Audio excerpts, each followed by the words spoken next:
ඔයාගේ බොඩි එකේ වෙන මේ වගේ ඩිස්කලරේෂන් තියෙනවා නම් මේ වීඩියෝ එක අනිවාර්යෙන් බලන්න. ඉතින් අවුවට පිච්චිලා සන්බර්න් ඇවිල්ලා ඩාර්ක් ස්පොට්ස් ඩාර්ක් පැචස් එහෙම තියෙනවා නම් ඔයගොල්ලෝ අනිවාර්යයෙන්ම කරන්න ඕනේ ට්‍රීට්මන්ට් එකක් තමයි බොඩි පොලිෂින් ට්‍රීට්මන්ට් එක. ඉතින් අපි මූණ විතරක් නෙමෙයි අපේ බොඩි එක ගැනත් අපි ගොඩක් හිතන්න ඕනේ. අපි මූණ ස්ක්‍රබ් කරනවා වගේම තමයි අපේ ෆුල් බොඩි එකමත් ස්ක්‍රබ් කරන්න ඕනේ. ඉතින් ස්ක්‍රබ් එකත් එක්ක බොඩි පොලිෂින් ට්‍රීට්මන්ට් එකක් ඔයාගේ බොඩි කෑර් රූටින් එකට එකතු කරගත්තොත් ඔයාගේ මූණ වගේම ඔයාගේ බොඩි එකත් හරිම ලස්සනට ෂයිනි විදියට තියාගන්න පුළුවන්. දැන් නම් ගොඩක් අය දන්නවා මේ බොඩි පොලිෂින් ට්‍රීට්මන්ට් එක ගැන.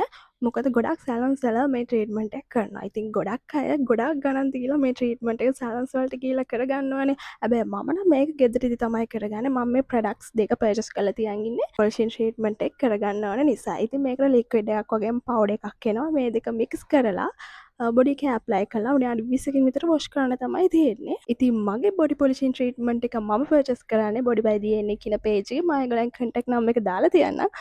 ඔයාලටත් ඕන නම් මේ වීඩියෝ එකේ ස්ක්‍රීන්ෂොට් එකක් මේ WhatsApp නම්බර් එකට දැම්ම යවන්න.